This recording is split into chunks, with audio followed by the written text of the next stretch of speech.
Hello मेरे प्यारे साथियों, स्वागत है एक बार फिर से आपके अपने YouTube चैनल विद्यारूपा पर। आशा करता हूं आप लोग अच्छे होंगे और आपकी पढ़ाई भी अच्छी तरह से चल रही होगी। दोस्तों, आज उस पढ़ाई को और भी बेटर करने के लिए आज हम आपके लिए लेकर आए हैं क्लास 10 साइंस के मोस्ट 50 इंपोर्टेंट ऑब्जेक्टिव क्वेश्चन। अगर आपको भी 10th एग्जाम में 70 में 70 मार्क्स लाना है तो आप लोग ये वीडियो जरूर देखेंगे।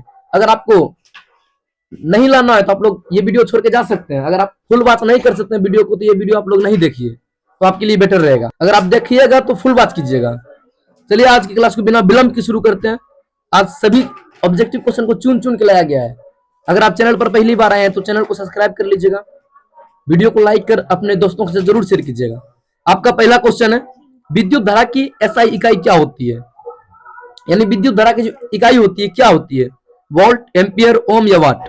तो विद्युत धारा की एसआई इकाई होती है एम्पियर होती है। क्या होती है? एम्पियर। और आपका अगला क्वेश्चन है, ओम का नियम किससे संबंधित है?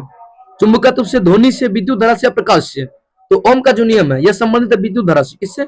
विद्युत धारा, यानी ऑप्शन सी जो है इसका बिल्कुल करेक्ट आंसर हो जाएगा।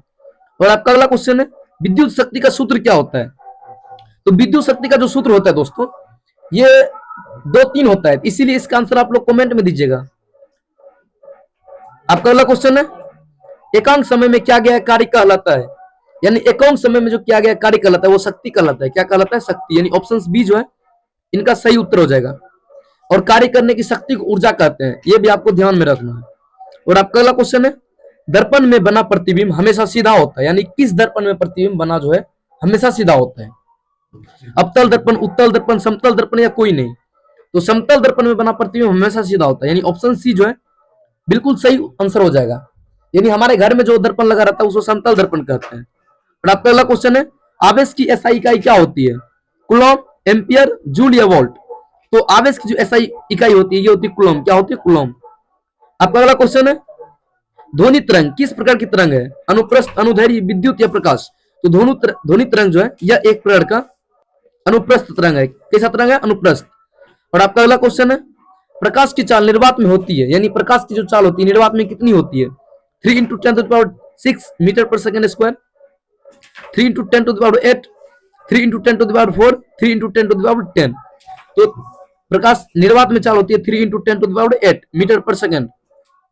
और आपका अगला क्वेश्चन है, जल का रासायनिक सूत्र क्या है?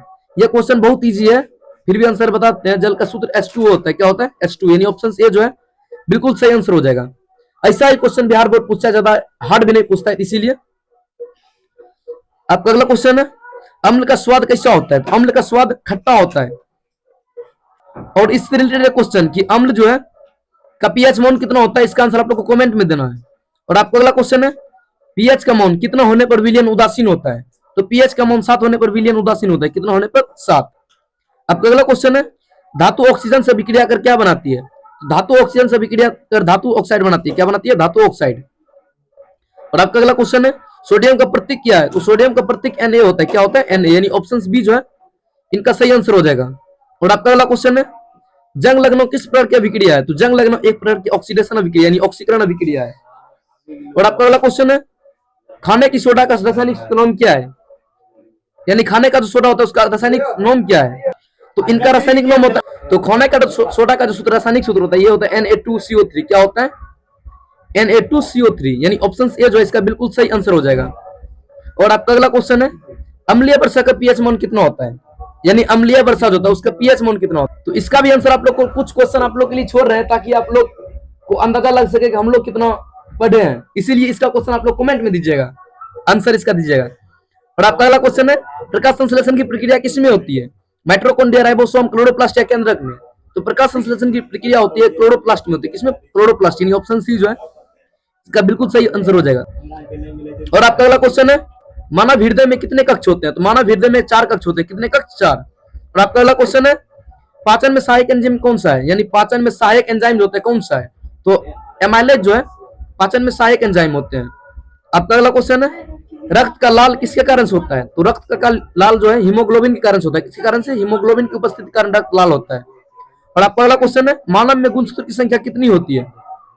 मानव में गुणसूत्र की संख्या होती है 46 होती है। अगर आपको मानव की युग्मक में गुणसूत्र पूछे तो 23 होती है। ये भी आपको बात याद रखना है। आपका अगला क्वेश्चन है, पौधे में जल का परिवहन किससे होता है? तो पौधे में जल का परिवहन जो होता है जाइलम द्वारा होता है। लेकिन अगर पौधे में भोजन का परिवहन पूछे तो फ्लोएम के द्वारा होता है। आपका अगला क्वेश्चन है, वंशागति के नियम किसने दिए थे? तो वंशागति के जो नियम थे ये दिए थे मेंडल ने। किसने? मेंडल ने। आपका अगला क्वेश्चन है, एड्स रोग किस वायरस के कारण से होता है?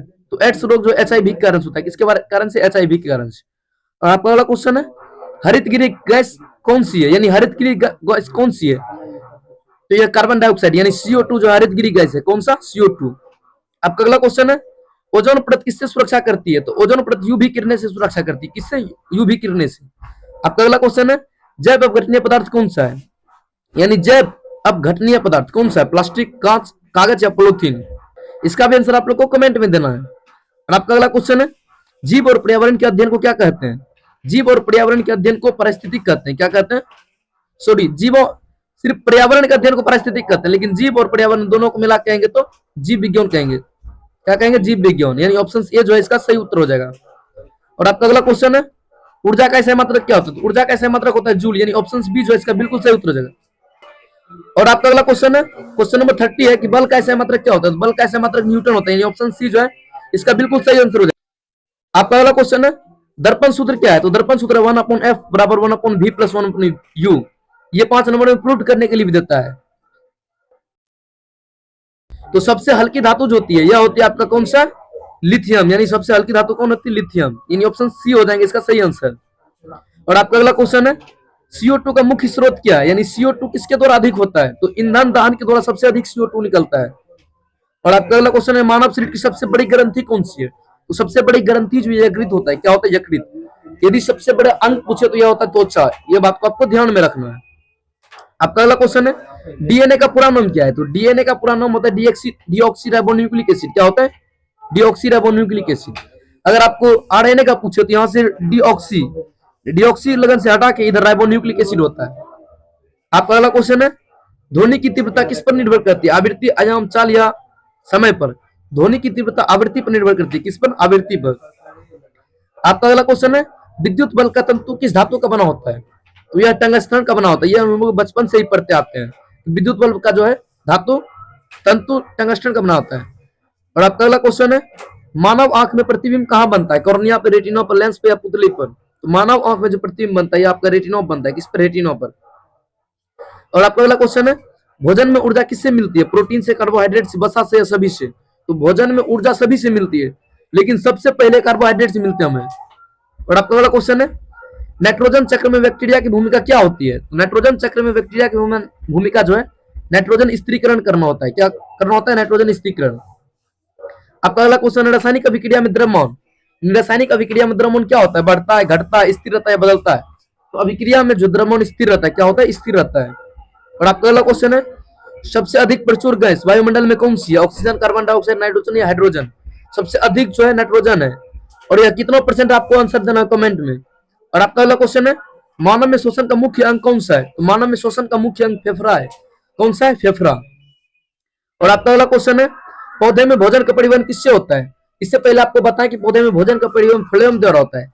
यदि जल पूछे तो जाइलम द्वारा, तो जल से जाइलम हो जाएगा, फल से फ्लोएम हो जाएगा। और आपका अगला क्वेश्चन है, जीवों की उत्पत्ति के सिद्धांत का नामकरण किसने दिया? यानी जीवों की उत्पत्ति के सिद्धांत का नाम क्या है? गुरुत्वाकर्षण, विकासवाद, प्रकाश संश्लेषण या वाष्पीकरण? तो यह हो जाएगा विकासवाद। और आपका अगला क्वेश्चन है, अम्ल प्लस क्षार अभिक्रिया करने के बाद क्या बनता है? तो अम्ल प्लस क्षार अभिक्रिया करने के बाद लवण और जल बनता है। क्या बनता है? लवण और जल। हम लोग फास्ट इसीलिए कर रहे हैं क्योंकि बगल में लगन है और नॉइस खिंचता है, इसीलिए आप लोग के लिए इतना जल्दी कर रहे हैं ऑब्जेक्टिव क्वेश्चन।